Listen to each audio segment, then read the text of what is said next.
Montana's scenic landscapes and laid-back culture have made it a welcoming home for artists looking to hone their craft. In particular, Montana's capital city is home to a long legacy for those working in the ceramic arts. In this week's Montana Made, MTN's Jacob Fuhrer shows us the Archie Bray Foundation. It's good.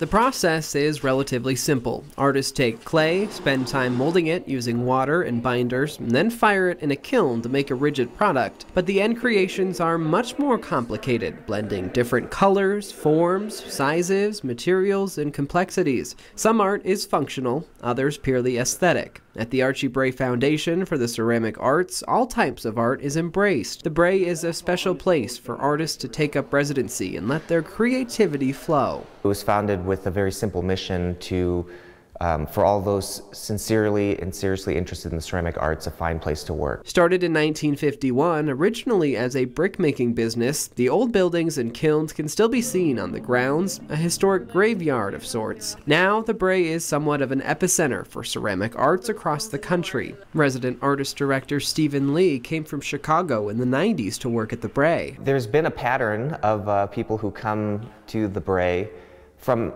elsewhere, from outside the state, and then they decide to stay and live here. Each year, the Bray is home to about 30 artists. In total, there have been more than 600 to walk the halls here, each leaving their own unique mark. The Treasure State's geography and remoteness may have a lot to do with attracting creative types from across the country. I think the landscape and the kind of access to nature certainly bleeds into some people's work. There's also another feature of the Bray not found at most other artist in residency programs. Just across from the art studios, the very factory where the clay is made. That is one thing that's really unique about this place. It's usually the opposite. And the residents, they love it because they only have to walk from there to here to get whatever they want. The Archie Bray Clay Biz takes custom orders from artists if the request is possible.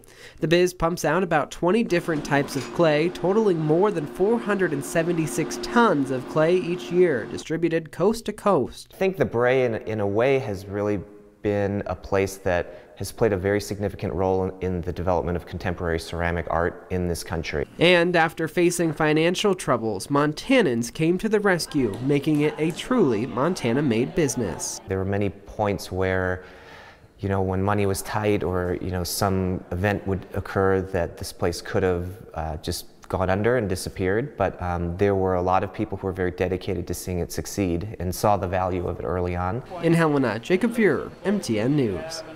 Lee also said ceramic art is having a moment, becoming more visible and getting more exposure. Here's